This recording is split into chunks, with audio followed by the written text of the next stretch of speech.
It's okay.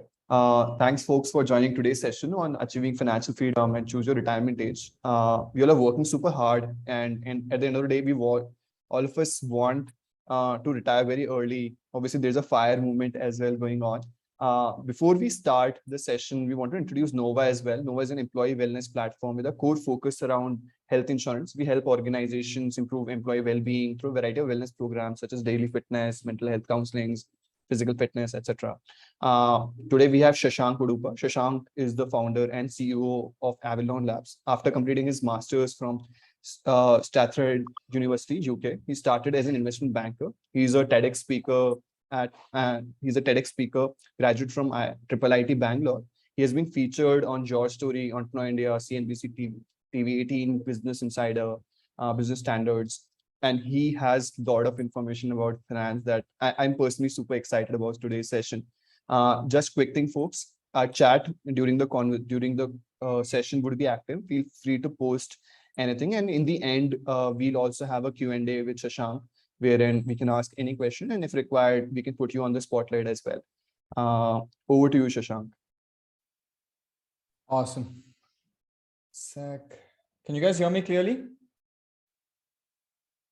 Can you hear me? All good? Perfect.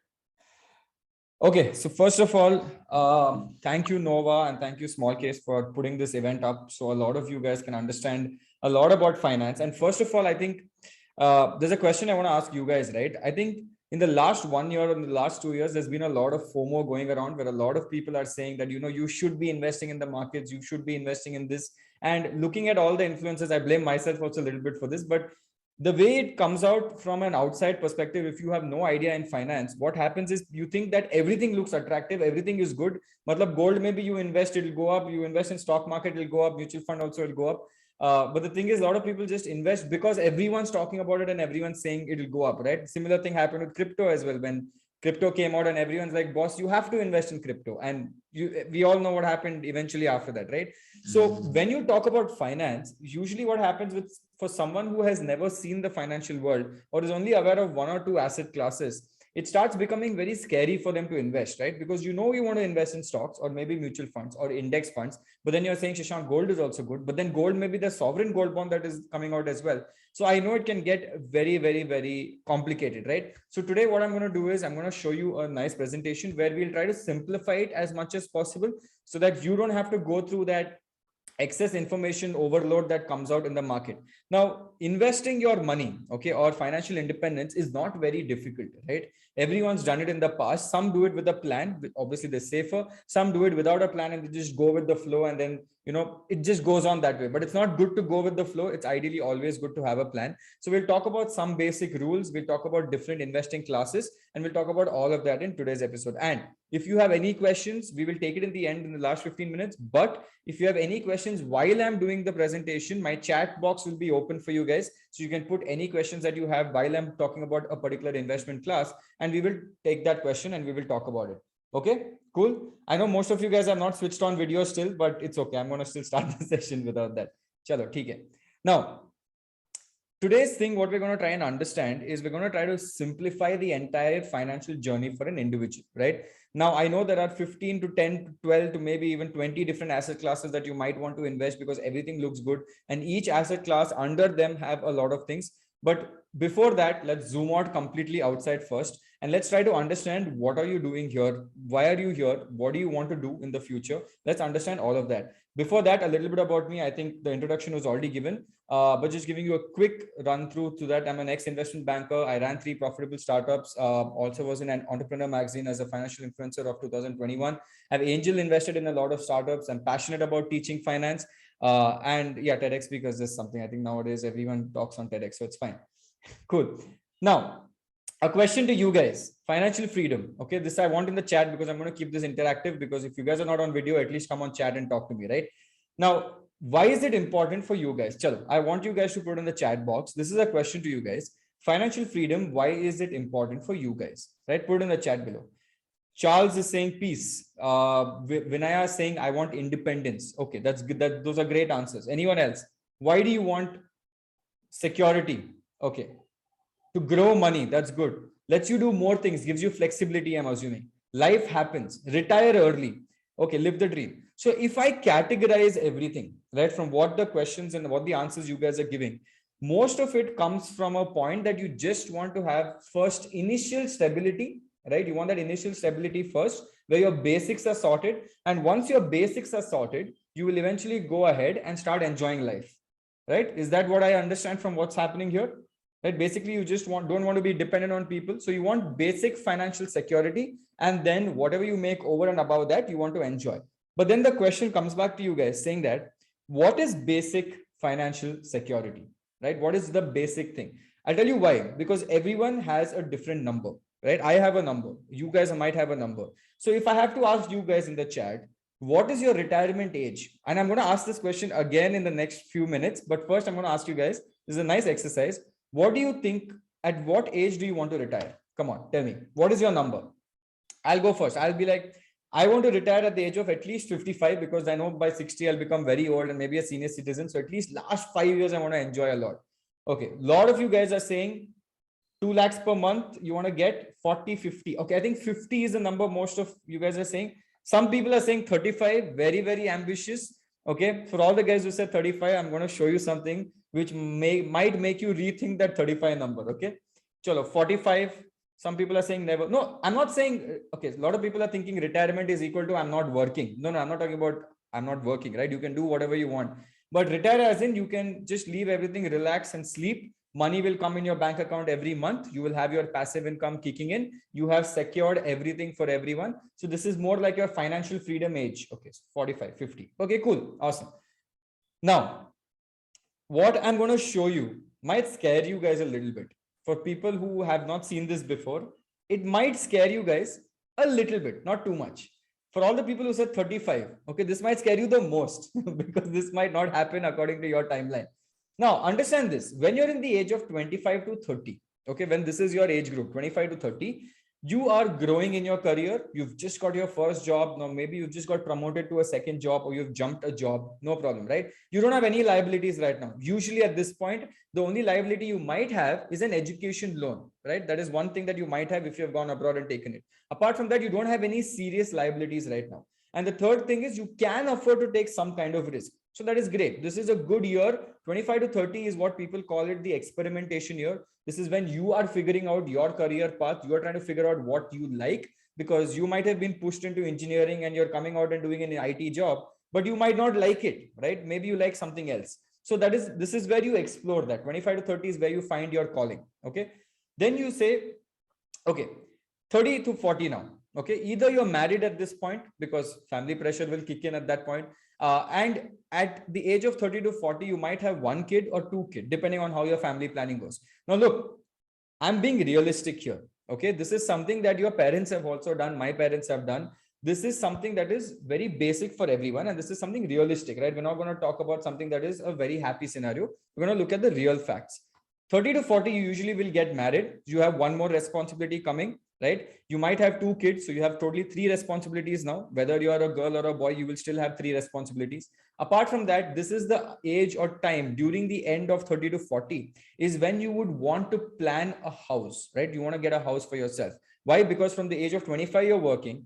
Until the age of 35, you might now be in a very good position, getting a good salary, no problem. But that salary is also feeding 3 people, right? Or the salary is also taking care of 2 more people. Let's call it 2 people.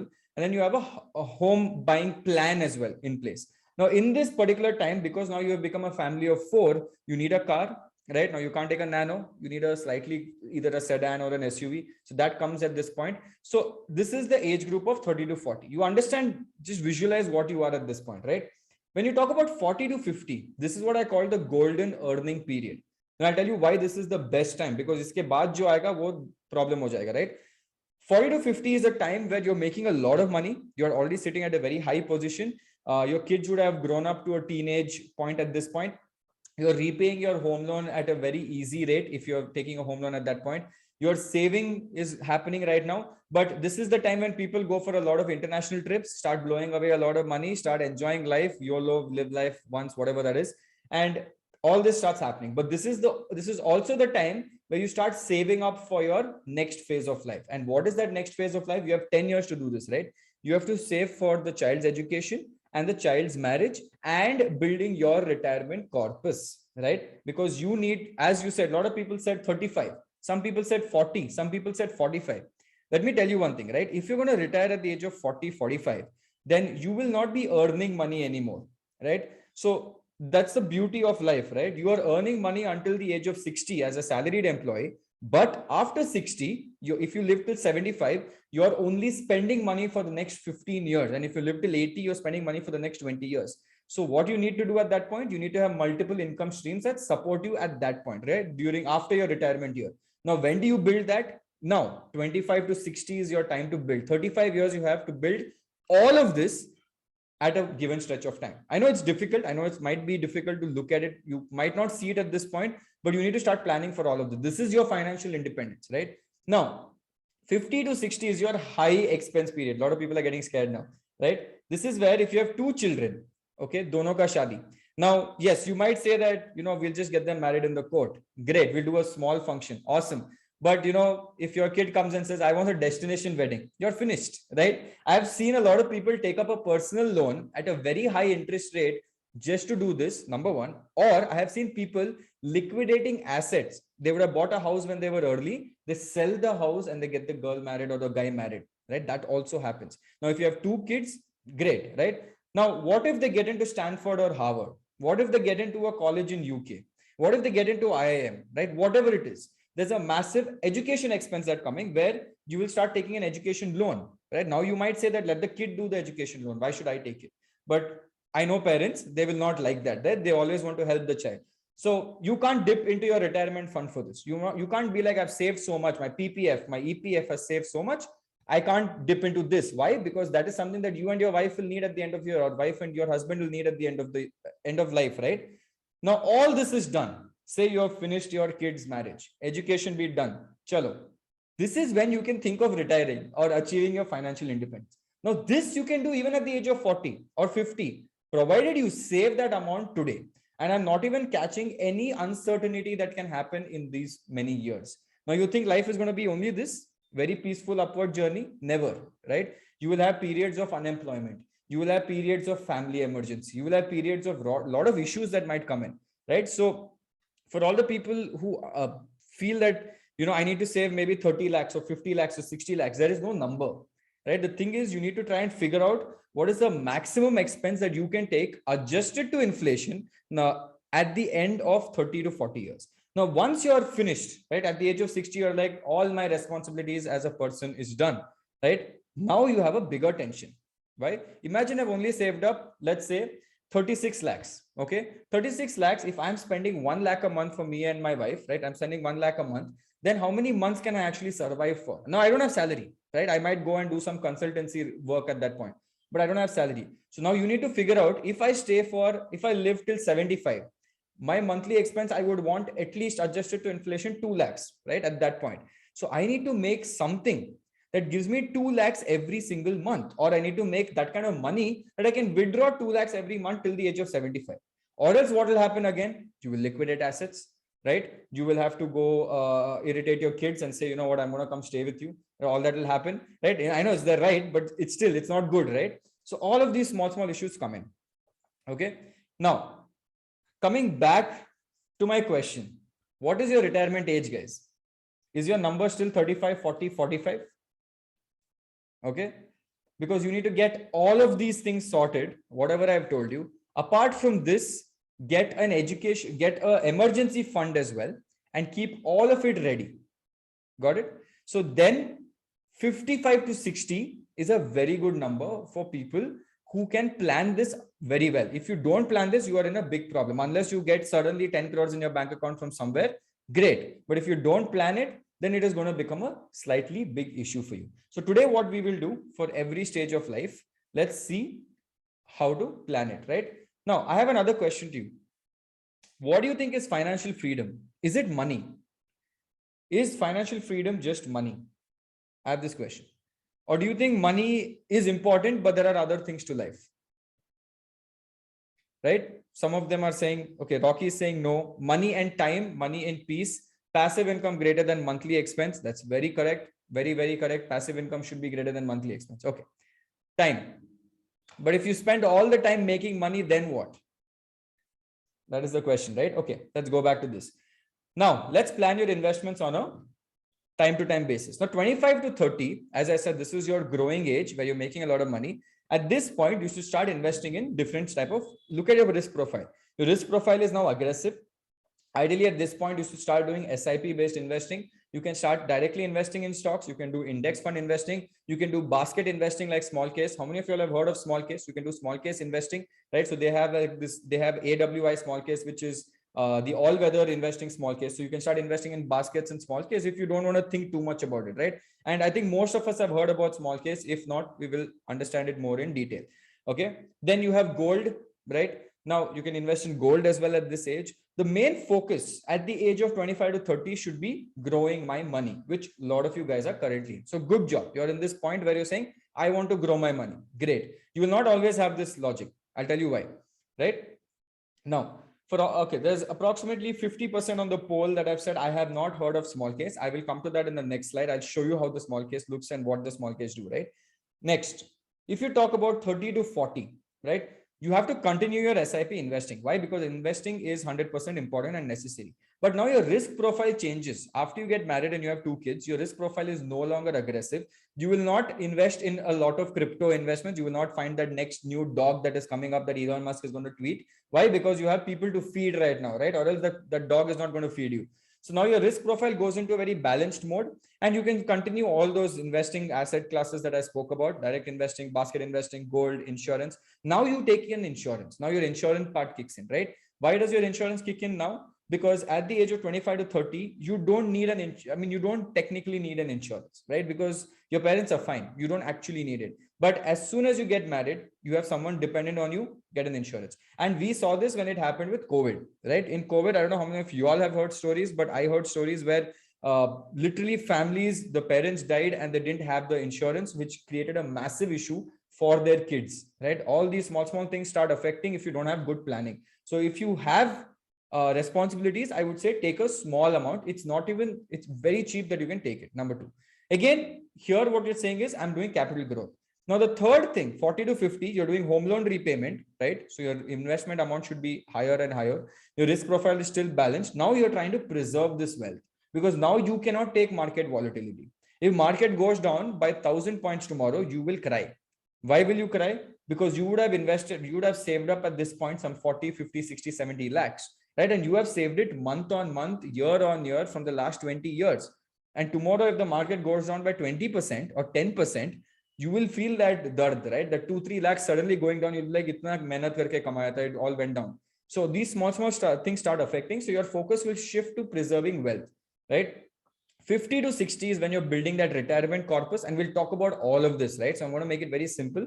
You'll start building your retirement corpus. Your risk profile is very safe and balanced right now. Again, preserve wealth. Now, finally, at the age of 60, right? 60 to 75, you will be doing something known as SWP. Does anyone know what SWP is? It's the opposite of SIP. Does anyone know what SWP is? Awesome. So what happens is, okay, let me tell you what SWP is. SWP is basically called systematic withdrawal plan, and SIP is called systematic investment plan. Now, if I reach the age of 60 and I've done SIP, at the age of 60, I have 1 crore in my bank account. Let's assume. Will I withdraw everything and say, chalo, this 1 crore is now in my pocket. Let's go enjoy. Let's go have fun. No, right? Because what if the market goes up by another 10%? I want that gain. I don't want to lose that gain. So what you can do is at that point, from that particular SIP basket, you can say that itna saal I did an SIP and put money inside this. Now, every month you give me some kind of money, or every year I will withdraw a certain amount of money from this corpus. The remaining corpus is still earning money, still making money, still earning interest. Got it? So that is the point where you go into an SWP. Now you need to plan this SWP amount today, right? How much do you want? 1 lakh, 2 lakhs, 3 lakhs? You plan that.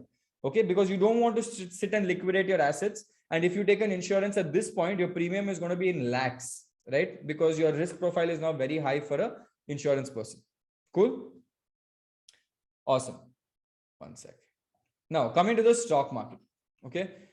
Now, if you look at the stock market, Vishad is asking a good question. Can I take all of it out at once? Yes, you can take it you can take everything out at once, 100%. But the thing is, why would you want to take that out and let that money sit in your bank account where inflation will just eat away? I rather have it making some kind of money, right? Let it make at least some kind of money so I can slowly take out the money. You can always take it out in one shot whenever you want, right?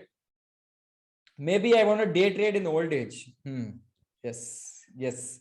If you have the knowledge and you're taking out 1 crore of your life savings to day trade in old age, then you will be kicked out and everyone will be kicked out at that point. I would ideally suggest keep your fun money or time pass money aside. Don't touch it from this main money, right? Is there a tax on it? Yeah, there is 100% a tax on it, but it will come on long-term capital gains. So you'll only have a 10% tax on it. Now, let's look at some investing strategies with respect to the stock market. Okay. Number one, there is something called as momentum investing. How many of you have heard momentum investing? These are high risk, high reward strategies, right? Because what happens is they play on the momentum of a particular market trend. So today, if let's say when COVID happened, okay, let me give you a simple example. It's very common sense. When COVID happened in the stock market, there was a certain sector that was constantly going up. Can someone tell me what that sector was? Take a guess if you don't know. Pharma sector suddenly came into limelight. They're like, okay, you know what? We need all these drugs. We need all these raw materials. IT sector started doing really well. Why? Work from home. Everyone went home. Suddenly Zoom became the new amazing thing. Till then, we didn't even know what Zoom was. So that is called momentum investing. Very risky because once the momentum ends, the stock prices start going down. Pharma companies went up like this and fell down in the same speed. Tech companies went up. Now tech companies are falling in the same speed, right? Second is something that we should focus on, which is fundamentally strong evergreen stocks. Right? This has medium risk and medium reward. Now, this does not include your penny stocks. This is the penny stocks is not even there in this entire thing, right? For example, somebody saying Adani in every sector. No, Adani is again completely something else is only happening with Adani. You are betting your life's money into this, your life's work into this. So bet it on stocks that are good, right? Now, you might know how to do this, might not know how to do this. We'll come to that. Third is habit-based stocks. Can someone tell me one or two habit-based stocks? What do I mean by habit-based stocks? These are evergreen stocks that will never run out of fashion. Okay, somebody is saying ITC. Yes. So ITC is something that is there. Why is ITC an evergreen stock? Because it manufactures cigarettes, right? All the smokers in the house, put your hands up. Just kidding. Don't do that. But yeah. ITC, VST cigarettes, alcohol businesses, pharmaceutical businesses, your cements, your hospitals, these things are recession-proof evergreen, right? They will always keep going up. Hindustan Unilever, Colgate, yes, Nestle, your Maggie is never going to go out of fashion. Recession where you will have more Maggie because you don't have money to buy something else, right? So all of these things are very important. Okay. Then you have government-based stocks. Now, this is good if you want to build a pile or a pool of dividend income. Now, dividend income is good to build. You have to build a massive pool and you get something called as dividend yield. So every year, the government companies give out massive dividends. For example, today, I think Hindustan Zinc came out with a dividend of, do you know how much it came out of this dividend today? The stock is trading at 285 rupees. If you buy one stock, it's 285 rupees. The dividend, which is the interim dividend, was 21 rupees.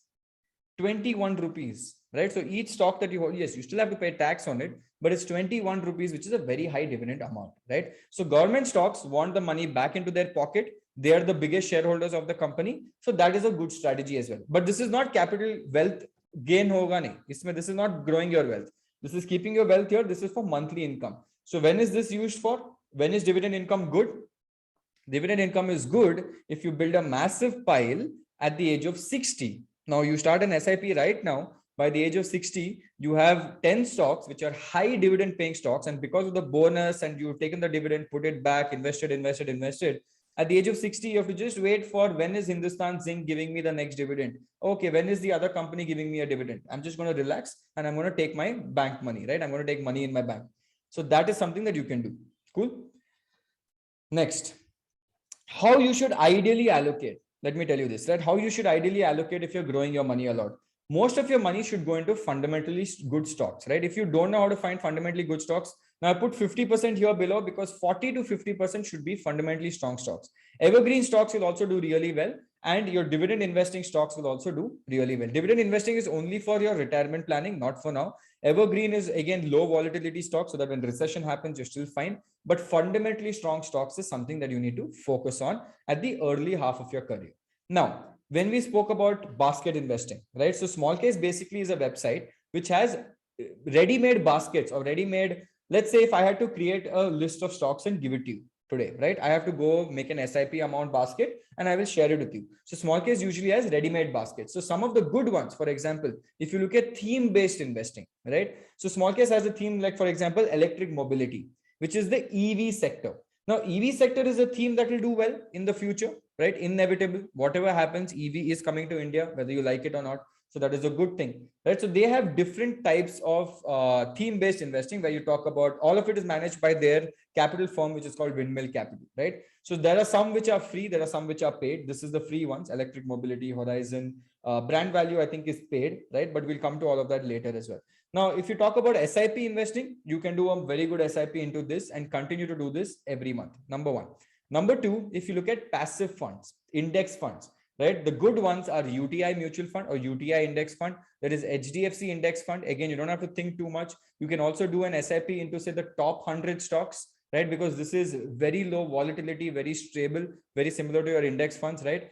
Basically, it takes the top 100 instead of the top 50 funds that index funds is taking. You have all weather investing and you have equity and gold. Again, very low volatility, good returns over a long period of time. You have to give it time, they will do well, right? So these are some of the things you can look at with respect to index funds and passive investing. Now comes the third part, dividend income. Now there's 2-3 things you can do, right? Okay, all of this that I'm showing you right now is for people who have no idea how to choose stocks. I'm making it easy and simple for you. So you can start your investing journey and plan right now without having that problem of what do I find out? What is the next good stocks? We don't need all that, right? This is a very simple thing that you need to figure out. So dividend aristocrats is one, dividend stars is the other one, right? Again, I think aristocrats is free, stars is paid. And if you want a mutual fund, then you can go to HDFC dividend yield fund. Again, please don't take this as any recommendation. You have to do your own research as well. But HDFC dividend yield fund is also good because it gives you a nice dividend yield also. Cool. Next, we have large cap funds. The large cap funds are again good for long-term investing. Now, if you want to keep investing for a very long period of time, don't go and find those small cap companies that will give you some amazing returns. More often than not, it might go down as well, right? Be careful. I know all these news articles today come out and say this stock became multi-bagger, gave 10,000% returns. Please understand, it's all clickbait, right? So that you can click on it, go read it, and you will feel FOMO. Can you invest in that stock now? It's gone up 10,000%. Can you invest? No, because it will fall down. Right, so don't get caught in this. Rakesh Jhunjhunwala invested in the new stock. Chalo, let's all go without thinking buy that because Rakesh Jhunjhunwala is a billionaire, right? But he also had loss. A lot of stocks went down. So ideally, you just do your own research. Don't think too much. If you can't do that, then invest in mutual funds like this, right? So there's Axis Blue Chip Fund. Number one, yes, billionaire. Sorry, Vishal. Second is SBI Blue Chip Fund as well. So these two are blue chip funds. Again, you have to always choose the direct plan here, not the regular one. Always choose the direct plan and choose the growth option. Okay, these two are very important. Regular may you will lose a lot of interest because there's a brokerage that goes into here. Cool. Ideally, Axis is better than SBI. Can someone tell me why? Axis might, I mean, I don't know about the returns. I'm not even looking at the returns, but only from a fund view perspective, Axis has a slightly lower expense ratio as compared to the SBI plan, which has a higher expense ratio, right? Expense ratio is the amount of money that you have to give them as fees. So again, you can look into that as well. Cool. Coming to the next one. Now, some basic rules. I would suggest if you guys have a pen and paper, start writing this down. These are some basic rules for personal finance. Okay, stocks we spoke about, but some basic rules for personal finance. Before that, I want to ask you guys, which asset classes do you usually invest in a lot? A lot of people had said mutual fund in the start, but these are some of the rules that you need to figure out as well. Okay, I'm just going to have a sip of water till then. Okay. Okay.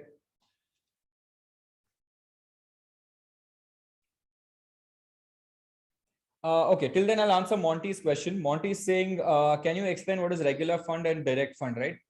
So there's nothing. The direct fund is basically you're directly buying it from HDFC or directly buying it from Axis.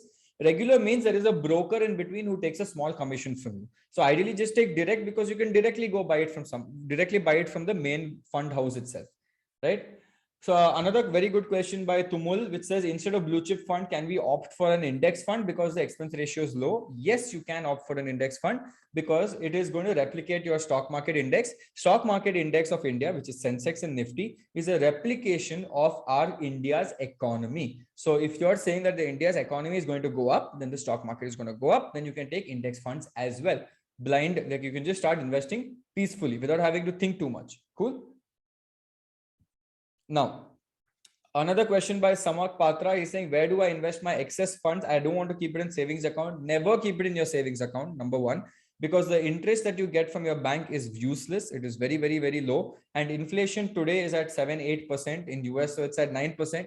So you're already losing money by keeping it in your savings account, right? Ideally, depending on your risk appetite, I wouldn't say go invest your excess money in, say, go buy, what do you call that? Go buy index funds. No, that is scary because the market corrects. But you can't buy just one thing. If you have 1 lakh, you can't just go buy stocks worth 1 lakh. You need to buy 5 instruments that make up that 1 lakh. So you're safe. And we'll come to all of that. Okay. Now we'll talk about all of that very soon. Cool. Next. Okay. We have a stock allocation rule. Number one, stock allocation rule basically says 100 minus 100 your age. So if you're at the age of, say, 30, okay, then 70% of your allocation should go into equity in one form or the other. It can be through index funds, it can be through large cap funds, mid cap funds, it can be through direct stock investing, it can even be US stock investing. But 70% of your 1 lakh rupees should go into equity. Remaining 30% can go into other instruments. Okay. Next is the 10-5-3 rule. Okay, these are all very quick rules. 10-5-3 rule basically says that, boss, wherever you're investing today, however you do it, wherever you do it, 10% return you should get. Ideally post-tax, 10% return post-tax, right? You need to beat the inflation and make little money. If you make 10% in a year and inflation is 5%, you have only made 5% that year. So don't get too excited about it, okay? Next is 5% in debt and 3% in your savings account. So someone who asked about savings account, I assume that only 3% of your entire allocation should be there. Remaining everything should be in your making money for you. Money makes money, okay? Don't keep it in your savings account. Savings account, you make the bank money, to be honest. Next. Okay, we have income to savings ratio. Now, the main thing that a lot of people have this question, right? How much do I invest? And I've seen a lot of people over invest also. Ideally, if you're making 1 lakh a month, you should at least minimum invest 30,000 rupees. Now, if you're saying I can't do this, Shashank, it's not possible. I have too much expenses. Okay, cut down your expense. If you like, I cannot cut down. I need my Netflix subscription. I need my whatever subscription. I cannot shut this down. What do? I would say then increase that 1 lakh to 1.5 lakhs, right? And then to save 30,000. So ideally, either something's wrong. Either you're not earning enough or you're spending too much. But ideally, 30% is a good rule for you to start investing in. Okay. Then emergency fund. A lot of people asked. Ideally, what is emergency fund? Okay. Two things emergency fund comprises of. If you're a salaried employee and if you get fired tomorrow, okay, how many months do you think you'll be unemployed? How many months do you think you'll be unemployed? 3 months, 4 months, 5 months, 6 months, max, right? Unless you're completely useless where you can't get a job for 12 months or the market itself is completely bad that you can't get a job for 12 months, which is very rare. It might not be the case because I'm pretty sure you guys are smart, right? So 6 months minimum you should keep, but safe side, build another 6 months and keep it aside. Why do I say build another 6 months and keep it aside? Sometimes what happens in life, two emergencies can come at the same time. What if you lost your job and something happens medically wrong, right? You might be in a big issue at that point. So ideally keep 12 months of runway. I call it your personal runway of whatever your salary is, your monthly income, 12 times your monthly income. Somebody's asking, where should we put the emergency fund? This you can keep in an FD, right? Because FD gives you as good as what your, what do you call that? It's as good as your inflation. You don't have to put it in stock market. You might have an issue there, right? Number one. So either a liquid fund. Yes, a liquid fund is good. But for some people who don't understand liquid fund, FD is okay as long as FD rate of interest is slightly higher than your interest rate. Right now, it's not good. Right? Government bonds, again, government bonds will be there for a very long period of time. Depends on how fast you can remove that money. Ideally, emergency fund, best thing to do is to buy gold. Best thing to do is to buy gold because whatever happens, gold is there. You get my point? And it gives you slightly better returns. Over history, it has beat inflation. Now, physical and digital gold, which one to choose? Coming to that. Don't worry, I've got you guys. Chill. Next, how many of you all want to take a loan in the future? Or how many of you all already have a loan? Right? You guys might have a loan. Yes, Aditya lifts his hand up. He says he has a loan. Now, ideally, your loan amount should not be, your EMI, which is you're paying, monthly cost that you're paying, should not be more than 40% of your salary. Okay. If you're making 1 lakh, your EMI should be max 40,000. Max. And ispe to you can't even save. Saving to hoga nahi. You cannot save in this, right? That is the cost of you. Now, I'm assuming you've taken this loan to build asset. If you have taken this loan for the new iPhone, then boss, you are spending, right? That is also there. I don't know. Okay, let's keep that aside. Some people are saying, I want to take a loan. I have a beautiful slide for all of you guys about loan, which will blow your mind off. Okay. And this is going to be amazing. Okay. Credit cards. Almost everyone now wants a credit card, has a credit card. If you don't want it, you don't like it, you don't have it, 15,000 calls will come on your phone saying, sir, aapko credit card mil gaya. I am getting calls saying Amazon gift voucher bhi denge aapko free. Are they stupid to give me an Amazon gift voucher to take a credit card? No, right? They'll make money off me, right? Ideally, in the age of 25 to 30, which a lot of individuals don't know today, is how to manage your credit score. If your credit score is bad, when you take a loan, your interest rate automatically goes up. There's a fixed rating. If your CIBIL score is above 800, you will get a low interest rate. If your CIBIL score or your credit score is around 600, you will get a very third class interest rate, which is very bad, not good for you guys. So ideally, don't spend more than 30% on your credit card. It affects your credit score. Okay, be very careful. Finally, life insurance, how much should I take? This is a very big question a lot of people have, right? Ideally, your life insurance should be 20 times your annual income. So if I'm making 10 lakhs a year, my thing should be at least 1 to 2 crores. And 1 to 2 crores nowadays with term life, it's very cheap, right? It's not very expensive. Some 3,000, 4,000 rupees, you'll get 2 crore life cover. Now, why do I say 20x life cover? Now, ideally, if you're not married, if you're in the 25 to 30 age group, you can go for 10x. 10x is fine. Ideally, I don't even suggest at that point, right? But if you have yourself, 2 kids, 20x is minimum, right? Because you don't know how much, you cannot put a cost, first of all, like how much you think is enough. So ideally, just keep whatever you think is maximum and whatever is affordable for you guys. And by the way, you get tax exemption on this also. Up to 1.5 lakhs, you get tax exemption also. I'll talk about that also. So don't worry too much about it. So the government wants you to save taxes. Okay. So don't forget about that. Now, next thing. Okay. Ignore this middle, whatever that is. Goal specific. Okay. Now, how to plan your SIP? Okay. How do we effectively plan the SIP? Number one, you should ideally have a goal for you guys. As you said, 55, 35. That's not a goal. The goal is a number. Get a number in your head. Say, I want to save 1 crore.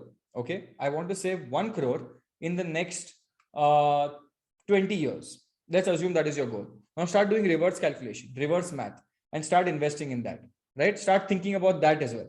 Now, if you start doing a goal-based SIP, it becomes very clear for you. I want to buy a house. I want 20% down payment I have to put. Okay, no problem. Let's do that. Let's make a goal and let's start putting SIP. Don't think, just keep throwing it inside that. Delete the app if you want to. Don't keep looking at the app. That's a big problem. All of you guys get up every day, look at the app, 1% down today. I think I should exit. Leave it. Don't look at it again and again. Okay.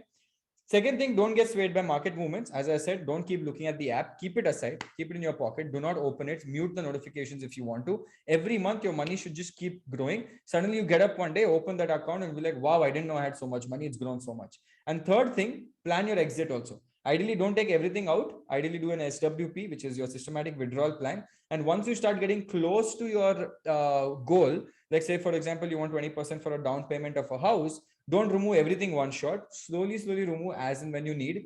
Money makes money. Do not forget this. Very important rule. Money makes money, right? The more money you have, getting 10% on 1 lakh is 10,000 in a year. Getting 10% on 10 lakhs is 1 lakh. Getting 10% on 1 crore is a very good amount. It's 10 lakhs a year. So ideally try to reach that 1 crore mark first. Then money will make money for you. 10 lakhs is enough for you guys, right? Tumul is saying, since I don't know what will happen in the future, what should be my goal? I don't know, man. That's what every person has a different thing, right? So for example, if your family depends on you, your expenses will be more. Your income depends on you, maybe a little more. Your future depends on you. You have 5 other things to do. So I don't know, maybe you have an education loan. So ideally, first try to clear all liabilities. Keep yourself debt free. Okay, if you take a debt, only take a debt to build assets, not to build liabilities. Don't take a car loan or something else. That will, again, that is your spending, and you're making the banks very rich, and you're the best person for the bank. They should in fact give you a lot of gifts also if you take a loan like that. Cool. Comes to gold investing now. Okay, cool. Awesome. let's look at gold investing. Okay. Now, a lot of people have this question, physical gold or digital gold? How many of you have that question? Physical gold or digital gold? What do we buy? It's too confusing.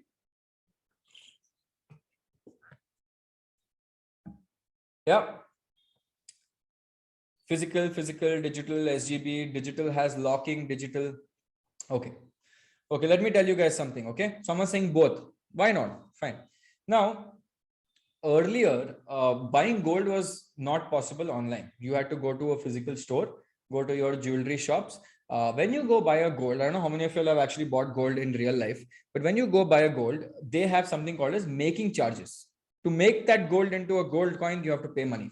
Usually it's a small amount, right? But you still have to pay that amount. Then there is some hidden charges into it. Okay, they always have some great offer going on, but the rate of the gold is slightly higher. Nobody will sell you gold at a cheaper rate. Okay. Now, after that, what you have to do, I have seen this, right? My mom has a lot of gold. What she does is she buys this gold on a physical store, pays 3%, 4%, 5% making charges. Great. After that, what she does, she takes all that gold, goes to her bank and says, I want a new locker. Please open a locker for me. Like, great. Locker comes with a cost again. She puts all that money. Then now she needs 2 lockers because later on you have more gold. So 2 lockers every month you're paying cost. So that is one objective. Now, why she did it was different, because in our culture, it is like, okay, when the daughter gets married, you have to keep little gold. That is a different thing. That is not investment. Okay, that is not investing in gold. If you want to invest in gold, and today it's easier because you can start investing digitally, right? Now, where can you do it digitally? You can do in ETFs, right? There are gold ETFs. If you are okay with a lock-in, you can invest in sovereign gold bonds where the government gives you 2% interest. In fact, it will be like whatever the gold price goes up, we'll give you that. Apart from that, every year 2.5% will give you, and you have tax benefits at the end. So that is another option. So ideally, investing in digital gold, just be careful about the GST that is there. I'm not talking about digital gold from other places, but buying ETFs are very good. You can do that, right? Now, that is why I would say, if you look at physical versus digital, you remove the storage cost, you remove the cost of degradation, you remove the cost of maybe somebody might do chori. That's also possible. So if you're planning to buy for investment purpose, then digital gold. If you're planning to buy for wearing it and showing off, then obviously physical gold, because you can't wear a certificate and roam. Cool? Understood? Cool. Now, to make it easy again for you guys, there is something called as, so on small case, there is something called equity and gold small case, right? This is very chill. I'll tell you why it's chill, because it has Nippon India Nifty 50 Bs ETF. Okay, that is the equity one, and they have the gold ETF also. So automatically what it does is it invests 30% of your allocation into gold, and it invests 70% of your allocation into equity. What this does, it creates a perfect sweet spot of balanced, stabilized growth rate. Right? Because what happens, gold and equity are very inversely proportional, but over a long period of time, both of them grow at the same pace, right? So this is a very good thing. Again, it's completely free. You can go check it out after this session. Okay, coming next. So digital gold for investing, physical gold for show off. Please understand that. Now, this is a very, very, very important thing. I want all of you guys to listen. Okay, the truth about EMI. Okay. Now, as I said, how many of you all want to take a home loan in future, or are planning to take a home loan in future? Quick question to you guys. How many of you all want to take a home loan in the future? Okay. Awesome. Awesome. Smita Singh is saying already have. Very good. Some people have already taken. Very good. Now, let me show you, let me open your eyes a little bit, because a lot of people don't see this. A lot of people don't understand this, but this is something that is, you're building an asset, which is great. At least you're one step in the right direction. But if you don't pay attention to your home loan, you will end up paying so much money to the bank, okay, that you will feel so bad, because the cost of your house and the EMI, that interest that you have paid, will be the same. You could have bought 2 houses in the same cost. You know, it becomes like that if you don't pay attention, and I'll tell you why. Now, understand how money works. SIP, when you do, you become rich. But when you take a loan and you take an EMI, who becomes rich? When you take an EMI, who becomes rich? Banks. Yeah. Banks become rich. So you understand this basic concept that whenever I take an EMI, the bank is making 9% out of me, right? I am that gada, that I'm working so hard and the banks are making money out of me. Whereas in SIP, you are saying money, you work. I'm chilling. Okay. That's what this depiction happens. Now, I have a question to you guys. What is EMI full form? Equated monthly installment? Yes. Every month I will invest 70,000 rupees. Now that 70,000 rupees includes your interest and your principal. Yes or no? Agreed? Correct? So for example, if I had to again come back to the point, I'll tell you why I'm telling you this. Let's take an example. Okay. Let's say that I want to take a loan of 1 crore to build a house. So 1 crore for 20 years. I'm taking the average. Okay. 1 crore for 20 years at an interest rate of current 7.55. It says my monthly home loan EMI is 80,865 rupees. No problem. My principal amount, which is my loan amount, is 1 crore. My interest amount that I'm paying in 20 years is 94 lakhs. Correct? Yes or no? So now the total amount payable at the end of 20 years is 1.94 crores, which is almost equal to 2 houses. Now, all the geniuses in the chat or all the people might also have the alternate theory. Shashank, I will repay all this loan after 10 years and finish it off. I will pay less interest. How many of you all believe in that theory? After 10 years, okay? Or after 8 years or after 7 years, because starting though you can't repay. After 5 years, okay, fine. You will start repaying your home loan. Initially though not possible. If you are already so rich, why would you take a loan? Nahi hai na itna paisa. You will take when you get a bonus, when you get promotion. So 10 years is usually when people start getting bonus and promotion, they start paying it back. Now 80,865. Can someone calculate and tell me what is interest amount and what is principal amount here in the first year? First year, my first year EMI that I'm paying 80,865. Approximately what is the equal monthly installment here? Right? Okay, Ravi is saying 40K. So 40K interest, 40K principal. Okay. Now, let's understand the beauty of this. How do banks make money? Banks make money when they get the interest amount, right? Now look at this. Look at the beauty of this. This is on the Hdfc website. 1 crore, okay. EMI, what I'm paying is 80,000 rupees, okay, per month. But out of that 80,000 rupees, 70% or actually 7:1 ratio, 70% is my interest. 30% is what I'm paying my principal back. Beauty of home loans or beauty of loans. Now, is it still equal monthly installments? Yeah, you are equally paying monthly installments, but you are paying interest rate very high. There is a rule in home loan, by the way. In the first year of a home loan, you cannot do repayment. There's a rule. Okay. First year of home loan that you have taken, you cannot do repayment. Principal, you cannot repay. Right? Now, if you talk to a lot of banks and try to push them into saying, okay, you know what, I want a fixed rate of interest or a floating rate of interest, we'll figure out. You cannot repay principal in the first loan in most banks. But big banks, you cannot do it, right? Now, what happens is in the first 10 years, if you look at this graph, right, first 10 years, the amount of interest you're paying is very, very, very high. So there is a curve. It's called the interest and principal curve. So the first 10 years, you're paying very high interest. Next 10 years, you're paying the same amount, but now you're clearing your loan amount. So what does this basically say? Banks have come in, taken all the money out in the starting only and gone and put in their pocket. Understood? So interest has been cleared first. So the first 10 years of your EMI, if you're taking a home loan tomorrow, ask them for a schedule. Tell them what, give me my EMI schedule. They'll give you this schedule for you. And you will understand. Now, you can't do anything about this. Sorry, you cannot do anything about this, but we can figure out how to make this easier for us. I'll tell you ways we can make this easier for us. Right? Now, first few years, bank makes most of the money. Then you might come with your collars up and say 10 years later, I've got promotion. I'm going to do principal repayment and repay everything. Great. You will not reduce much interest. Why? Because your interest you've already paid in the first 10 years. So ideally, it makes more sense and the banks will lose and you will win if you pay more interest in the first 5 years. More principal, sorry. Interest you have to paying anyway, but you do repayment in the first 5 years. But is that possible usually? Right? Because you've taken a loan, you don't have that kind of money. You've already put 20% down payment on the house or 10% down payment on the house. So you don't have so much money to principal repay right now. Because if you principal repay in the first 5 years, whatever amount it is, your EMI goes down drastically. Drastically. Right? Because your automatically your opening closing balance changes completely. Right? But there is a way to tackle this. Okay. Now, let me do the same math. Okay. Same math in a 10-year format. Okay, 1 crore for 10 years at the same rate of interest. Now, what is the interest amount? 42 lakhs, right? Ideally, half interest amount is half of the last one, which is 20 lakhs. 20 years was 90 lakhs. This is now only 42 lakhs. Now, either you have two options, either take a smaller loan, which is 10 lakh, 10-year loan, right? Or take a smaller loan amount, I would say. Okay. Why? I'll tell you why both. Now, can somebody again guess this 1,18,000? What is the split between principal and EMI? Come on. Can someone tell me what is the split between principal and interest? Principal and interest. 80-20. Okay.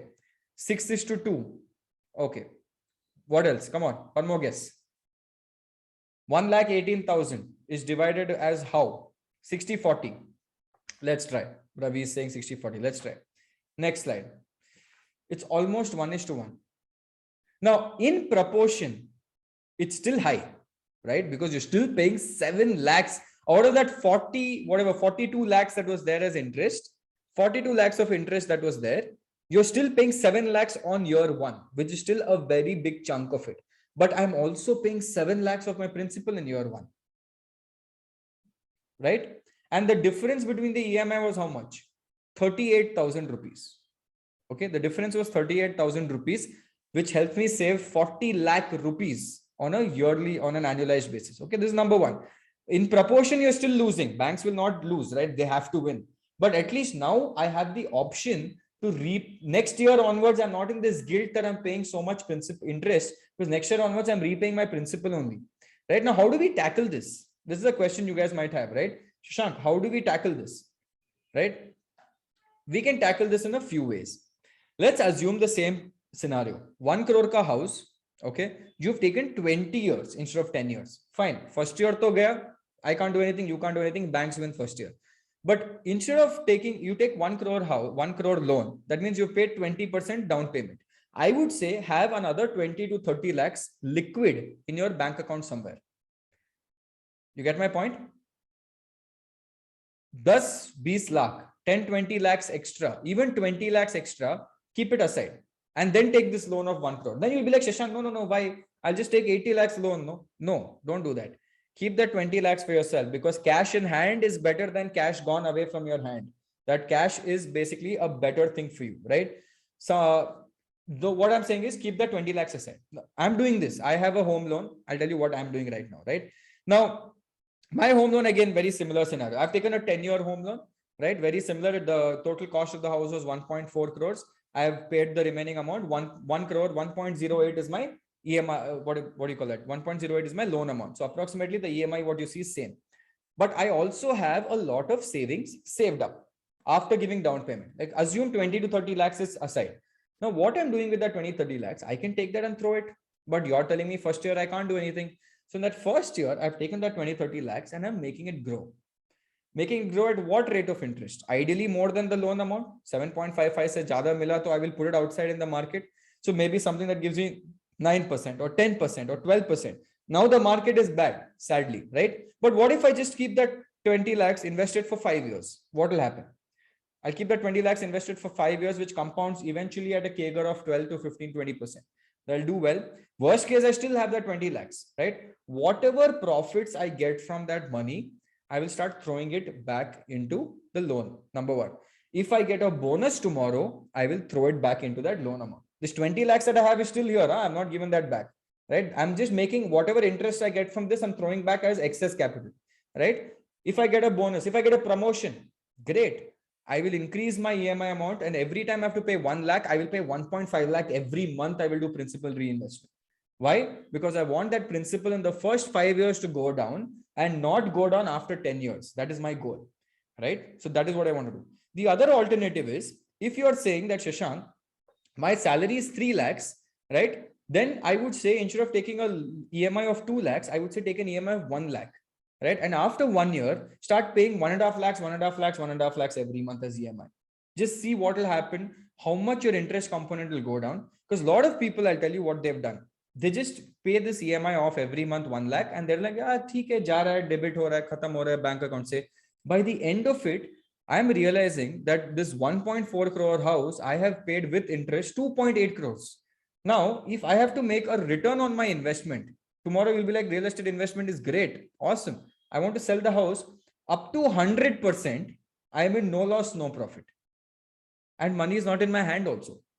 first of all, right? Because all the money I've given it to the bank. I have worked hard and given it to the bank, that interest rate. If I had that kind of money, I would make a lot of money. So the problem comes here. So whenever you take a loan, when you take a home loan, if you can get better than the home loan rate outside, okay, start growing your excess capital outside. When you get a bonus, throw it back and repay your loan. If you get a salary hike, don't get happy and party. No, because you're building an asset right now.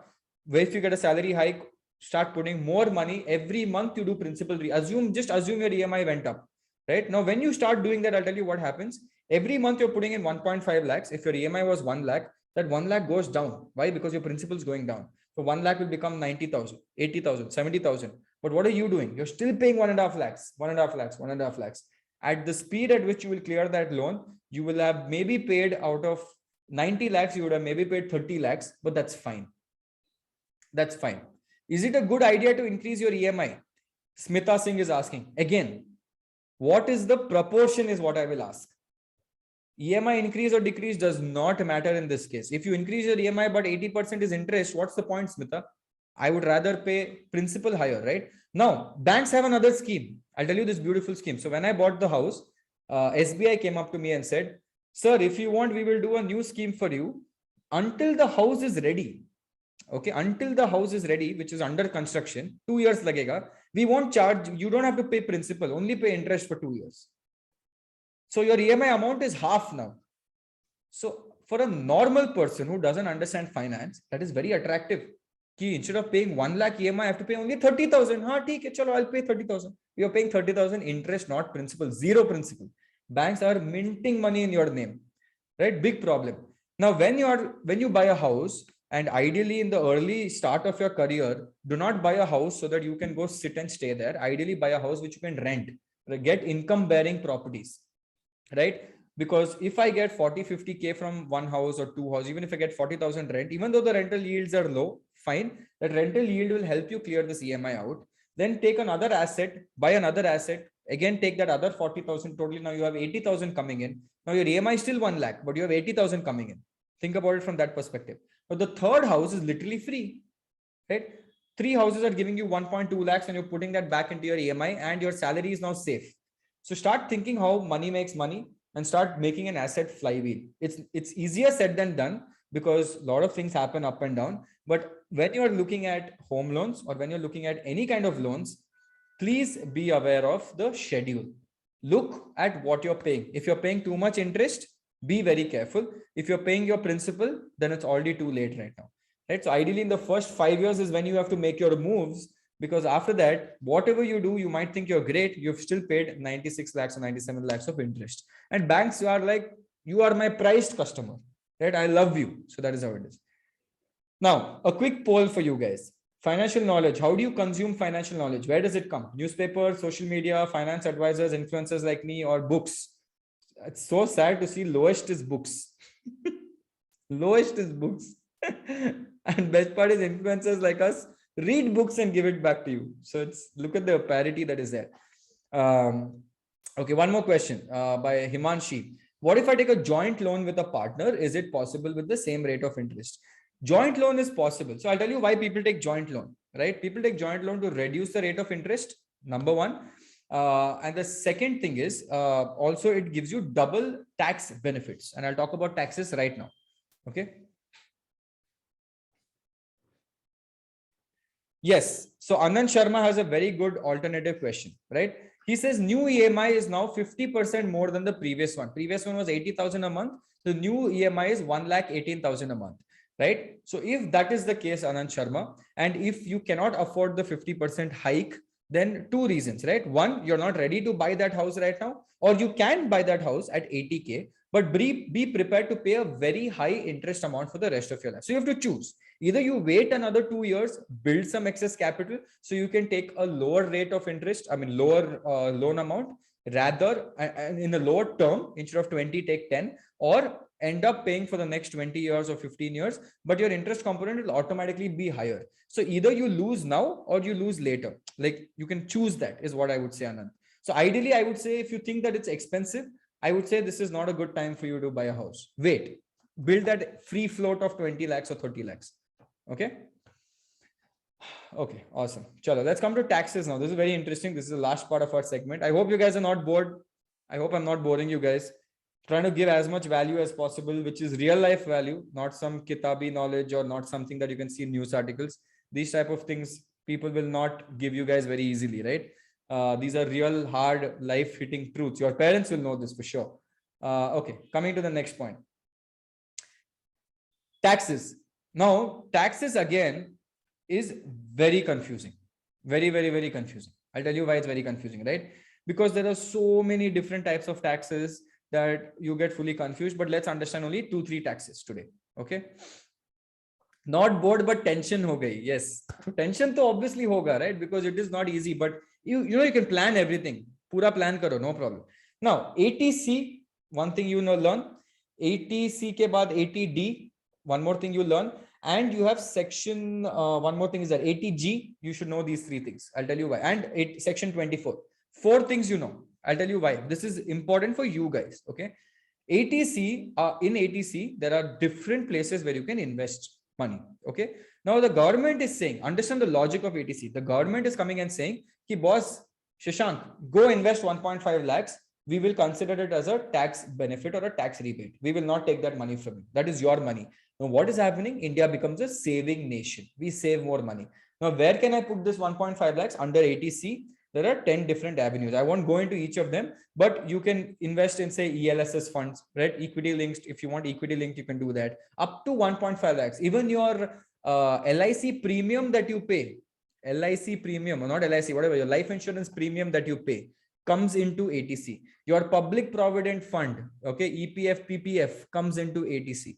Right? So this is good. Government wants you to save up to 1.5 lakhs. The easiest thing to do here, find one ATC instrument and put an SIP of 10,000 and leave it, or 20,000 or 12,500 and leave it every month. Full maximum benefit. If you don't save up to 1.5 lakh, government is like, no problem.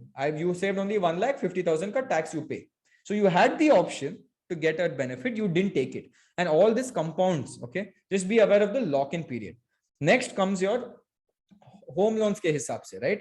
Now, if you talk about home, Gayatri, I'll come to your question immediately after this. Yeah. If you talk about your EMI, remember we spoke about EMI, we have to pay so much EMI. Now, EMI is also tax deductible. Like if you're paying an EMI, government understands. Are yaar, tu dard mein, you're paying home loan EMI. Wow, it's okay. Don't worry. The government will not take money from you as taxes. So you can take a tax deduction from your total income up to a maximum of 2 lakhs under section 24. 2 lakhs is interest amount. So if you're paid interest of 2 lakhs in a year, you can claim this. But I have paid what? According to my calculation, I paid 7 lakhs. That's okay. But 2 lakhs, they'll give me maaf. Now, this is where joint loan comes into the picture. If you have a joint loan, let's say me and Aditya have taken a loan together. Aditya also gets 2 lakhs. I also get 2 lakhs. The same house or the same parivar gets 4 lakhs of tax benefit. That is where joint loan comes in. That is where the beauty of joint loan is. You get double tax benefits of both individuals. So for working women, if your husband is working and you are working, this is the best thing to do to build assets. The most beautiful thing to do to build assets. Both of you get up to 4 lakhs of tax benefit. Amazing. Okay. Then we have ATD. Okay. ATD, remember we spoke about something might go wrong with you, some medical issue, right? So the government is saying, we want all of you guys to take a medical insurance. And if you take a medical insurance, please let us know. We will not collect tax on it. Tax exemption on medical insurance. There's no reason why you should not take. Because if you get admitted to the hospital, again, you have to read the documents and find out the best one.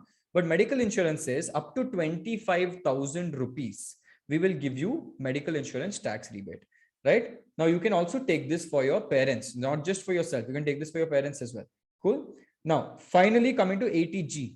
Now, ATG basically says NGOs, if you invest in any charitable organization, which is identified by the government as an NGO, which is a charitable NGO under section ATG, then whatever you invest, you get some certificate for it, you get tax deduction, right? Usually it is 50%, right? What other people, but something like PM Cares would be 100%. So if I put 1 lakh rebate for me, right? It's still money going out of your pocket. Don't be very excited about that. Money is still going out of your pocket, right? You are not having that money in your bank account, but you get some tax benefits from it. You get some goodwill from it, right? Now, this was basically taxes. So ideally 1.5 lakhs under ATC for a salaried guy. This is great. Another 25,000 up to 25,000 for ATD. right? And if you're taking a home loan, then even more salary savings. So even if you make a income of maybe 4-5 lakhs, you can avoid to pay very less tax in India, which is the beauty of the game. Cool. Awesome. Okay, so I'm just showing this to you once more. ATC comes with your life insurance plan, pension plans, annuity plans. ATCCD comes under pension plan again. ATCCF again for infrastructure bonds approved by the government, you get 20% off. ATCCG again, you don't have to even go into this, right? It's too complicated for you guys. Just understand ATC 1.5 lakhs, medical insurance. If I take another 25,000, if I do some charitable things, I get some discount there also. And if I take interest, I will get nice tax reduction. This much is more than enough for you to game the system. Now, if you get more excited about it, there are a lot of books for you guys to read. Okay. Now, by the way, there's another surprise for you guys. So remember, I was showing you all the small cases. So small case who's actually helped us with this event, or who's partnered with this event, right? So they have also said that after this event, you will get an email with a coupon code, which gives you 50% off for all their paid small cases. And that paid small case is not one, but it's, I think, 50 different small cases that they have, right? So that you will get it over your email for all the people who have registered here. And that's only valid, I think, till Sunday. Okay. So you enjoy that. Now we will do some question answer round, and I need to drink a sip of water. Yes, absolutely, Shashank. It was great, and I'm sure many of whoever joined the session has got a lot of knowledge as well in the financial freedom and choosing the retirement age. And I've just dropped a poll. If you guys can drop in and give Shashank a minute to chill and cool off while you give the poll. And we are up and taking the questions right now. So in case you have any questions, please drop it. Great. So we'll start with the question that came in. You answered a bit also. What's one financial advice to the working women? So I think I don't think there's any difference between working women and a working man, right? To be honest, because the laws are almost the same for everyone. The tax benefits are the same for everyone. In fact, if you're a working man and a working woman in the same house, you have a lot of benefits that you can do together, which is, I spoke about joint loan. But if you're a working woman, then dude, go at it. Try to save as much tax as possible legally, which the government has approved, and continue the saving. There's no difference whether you save as a guy or save as a girl. It's still the same thing, right? So I would suggest continue with that. All right. Okay. We have. So how can SIP be automated after latest SEBI rule on 1st July? Is that possible in small case? I've not read the 1st July rule, to be honest, right now. I've not read the 1st July rule, so I don't know exactly what the rule is. Yeah, so I'm not sure about I think people are talking about this due to some reels that were running around by finance influencers. I think. So, no, I don't think the core concept of SIP has changed a lot. SIP is basically what, even you just do a systematic investment into a particular instrument every month. It's me saying just save into a company every month. If you can continue doing that for a very long period of time, you should be okay, right? Doesn't matter about anything else. Muskan is asking, if my father has included me in his health insurance, should I buy another health insurance again? I'm guessing for tax benefits. No, then I don't think you need to buy. I think if your parents have already included you in your health insurance, you don't need to buy. But if you want tax benefits for yourself, then you tell your parents that next time don't include me. Let me do it myself. Let me pay for my own thing, right? But the main concept is just be safe with your health, and that is something that, because that medical expense it's unbelievably high in today's date, and we all know that. So let's try to avoid it as much as possible. Yes. Another personal question: how difficult it is to create content in the finance space? People love the way you out content. It's very difficult. It's not easy at all, because the finance market itself is changing so constantly. Like, it's constantly changing, and there's so much competition in the market. But I think one thing that's different, one thing that makes me different or keeps me completely away from other people from the last 3 years is that a lot of people read Google and come and copy paste that, right? And I actually tell them what is there is fine, but let me tell you how to hack that and make it take an advantage for that system, right? Like, for example, the home loan EMI, that's there, publicly available information, right? But how do you hack that and how do you take it to your advantage is something that Indians learn, and like Jugaad we do, right? So we know how to do that, and it's all legal. So we do that and we make it better. All right. Do you have any book recommendations? Book recommendations for a lot of people who don't know about the market can read Romancing the Balance Sheet with Anil Lamba. If you want to start learning how to invest in stocks, direct investing in stocks, that is a good book to start off with. Apart from that, I would say read a lot of case studies, because a lot of people think stock market investing is very complicated. It is not complicated. It is basically you're investing in a company, you're investing in a dhanda, and if the company and the dhanda makes sense, then you should not be worried about anything else after that, right? So I would say read a lot of case studies. Like, for example, I read this book called Dhando Investor. That is very good. He talks about how Asian Paints became big. There's one more called Gems in the something by Saurabh Mukherjee, right? I think Gems in the Sand. I'm not sure what that was. That is also there. Coffee Can Investing is something that everyone should read. It is basically a book about financial planning at all age groups. I think these are some options that I would talk about. Also, is it suggestible to withdraw PF amount for housing down payment? Is it available to withdraw PF amount? For housing down payment, EMI for home. So PF has a lot of rules, and there's also rules on what you can invest for, right? So for example, if your child is going for education, you can't take out everything. You can only take out a certain amount of it, right? So again, I would suggest check what is the exact thing that whether you can even withdraw or not, number one, because they only have a few rules and regulations for what you can withdraw and how much maximum amount of that portfolio you can withdraw. So I would say go look at that in the fine print. Okay. For next one, any message for startup founders and one for millennials? I think startup founders, I think the last 2 years, a lot of startup founders got a little excited because everyone was getting funding. You come up with an idea in the basement and they were like, yeah, I'll fund you for that. So I think startup founders really need to focus on business and look at the traditional side of things. Like TCS was not built in a day. Infosys was not built in a day. They were also startups, but they were startups that worked on a theory of making profits on day one, not going an IPO when they were in loss. Whereas a lot of companies now are IPOing with losses. So I would say that for startup founders that focus on profitability, rest will follow, right? That is number one.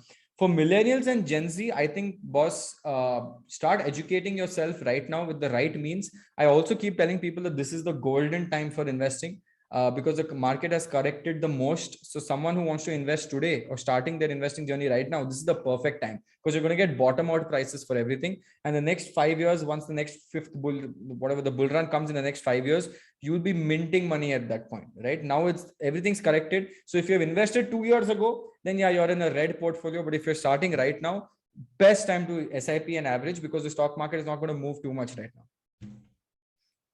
All right. Would you be able to shed some light on HUF? I'm not sure. No, HUF is again very complicated, not something that you guys need to know about right now. It's Hindu undivided family, again, not required at all right now for you guys. Overcomplicate. Which tax regime should you opt if you are 30% bracket and if you don't have a home? So if you're in the 30% bracket, assuming you're a salaried guy, not a professional. So for example, I work as a professional. I work as a freelancer and a professional for assume, right? So the under section 44 ADA, I only pay, if I make 10 lakhs of income, I only pay tax on 5 lakhs of income.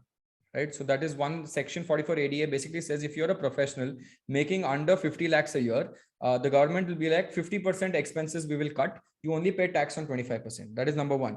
Apart from that, 1.5 lakhs, I completely take up fully, right? I invest 1.5 lakhs through my LIC policies, through my ELSS funds, because ELSS funds have the lowest lock-in period. It's only 3 years, whereas rest of them go to 7-8 years. 3 years, I can remove my money if required. So I invest in ELSS funds and I remove it as much as possible after 3 years. Actually, I just keep it for compounding. That is my emergency fund and that is my growth fund, right? Apart from that, medical insurance, I'm maxed out at 25K because I've bought it for me and my wife. So that is done completely. So I get usually a rebate of around 1.5 plus 25 and standard deduction, which is the government gives you free 50,000 off across. So around 2.25 lakhs is anyway exempt for you guys. Now my home loan kicks in, so I get another 2 lakhs benefit. So it's massive. It's massive. All right. Can I increase PF from my side for excess fund? You can. But again, I don't think that's very advisable. 2-3 reasons why. One reason is if you can increase your investment and start putting extra money into your PF, which is your retirement fund, But please understand that there's a lock-in of 15 years in PF. You cannot take your money out, and you can only take your money out, as I said, on certain special circumstances like child's education, child's marriage, child something else. 4-5 things are there. I would suggest, if you're okay to leave it for 15 years and you feel that if the money is in your hand, you will spend it, then leave it, right? I do ELSs only because ELSs gives me market returns, right? Market linked returns, and the lock-in period is the lowest. Main reason why lock-in period is the lowest, 3 years. So worst case tomorrow, I need my money out, with one button, one click, I can take that money out from my mutual fund. So that is what I do. So again, it depends on how you want to like focus on your investing strategy. Also, I've launched a poll. What kind of session would you like to join in the future? So you can just drop your answers there. Also, okay. Should we also look into government bonds as they give dividends? I'm sure that we are exceeding the time limit, so you can just let me know when we can stop the questions. No, you tell me. It's up to you. Yeah, you guys tell me. Okay, let's take for like another 5 minutes and we'll wrap it up. Done. Okay. So you can take this question. Should we look into government bonds as they give dividends? I think we mentioned during this. Yeah, government stocks also give you nice dividends. As I said, Hindustan Zinc is something that's liquid, gives you the things very fast. Bonds is basically fixed income. Yes, you can do bonds as well, as long as it's sovereign backed or backed by the Indian government. The only risk is if Indian government becomes like Sri Lanka tomorrow, you will have a problem, which I don't see that happening. So yes, it is slightly very, very safer compared to other instruments. All right. Do if you want to bet against the market. Example, if gold oil is going down, which instrument is affected inversely?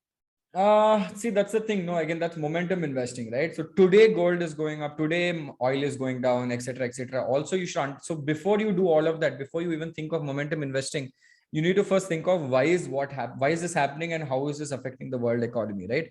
The main reason why inflation is going up, the main reason why oil prices were going up is because Russia has blocked everything from their side, but they're giving India at a very discounted rate. But to the world, to US and the European countries, they're blocking it, which is creating more demand, which is increasing the price. So it's an artificial price gain. If tomorrow Russia comes out and says, okay, I am giving you guys oil, everything's going to fall down, right? So ideally, I would suggest don't do momentum investing. Find Danda stocks or good fundamentally strong stocks, start investing in them for a long period of time. They will give bonuses, they will give splits, they will give dividends. You will keep compounding your money that way. Yeah. Okay. Someone wants to buy a phone, which is an expense. So how will SIP come into place? And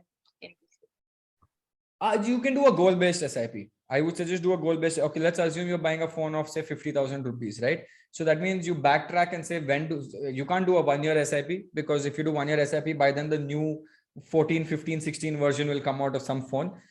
So you need it in like the next 3-4 months. So ideally start doing an SIP, which is a high SIP. Next 3-4 months, keep investing that and then promote it and do it, right? Or you can take a EMI on that. Again, it depends on how you want to take it, but I would not suggest paying 12% to the bank unnecessary. I would say wait for 4 months instead of taking it now and paying 12% extra for 4 months. You choose, right? 6 months EMI or save for 6 months. You choose. All right. Firstly, thanks for the session, Shashank. Learned a lot.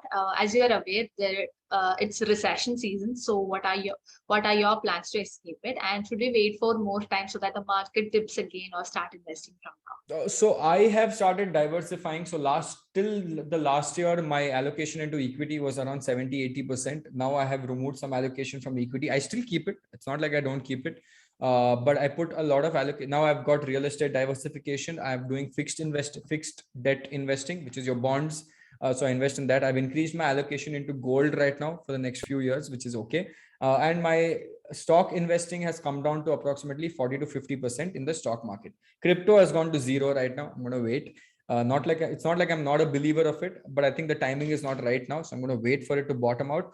But if you ask me, what am I doing in the stock market? I'm averaging it at the lowest cost possible. I've made a basket of, I think 10 to 15 stocks. That's it. I know there are so many other interesting stocks. I know people get confused and they look at everything looks good, but I've just chosen 15 stocks and I'm just putting my money into that. It frees up my mind from thinking about what is the next big stock, right? 15 stocks, keep dropping. That's all. Okay. Next question. Best financial case study that you have came across, anything that you want to recommend? Best financial case study. I have the best one that I liked was the Reliance case study, which actually there are a couple of case studies. Number one, the old one was Reliance and Anil Ambani, Mukesh Ambani and Anil Ambani's fight with Sony Ericsson, and when Anil Ambani went bankrupt, how Mukesh Ambani bought the entire company for, I think, dirt cheap prices and let his brother go bankrupt instead of buying it at a very high rate. And the second one is the Airtel and Geo case study, which is the most beautiful case study I think we've all seen live, where Geo comes out with a free offer for 1 year. Vodafone is over because of that. They're still surviving right now. But how Airtel fought back and is now a dominant player in the space, even after giving 1 year free services by Geo, is something. It is a good case study to read. And I made a video on it on my YouTube channel as well. I think I've called it Geo versus Airtel, where you talk about Airtel is now built an ecosystem. It's like built a product ecosystem where it's not just a SIM card anymore. Jio is not a SIM card company, nor is Airtel, because Airtel now has some Ghana and Wink and whatnot. Apart from that, you can also get Airtel Fiber, or you can get Geo Fiber. You have Airtel Extreme, you have Geo TV. So now they're building a massive ecosystem where it's not just one recharge. It's recharge, okay, recharge that also recharge. So basically 1 person, they're taking a lot of money from you, right? Which is a very smart play. They're making you dependable on this. So yeah. Okay.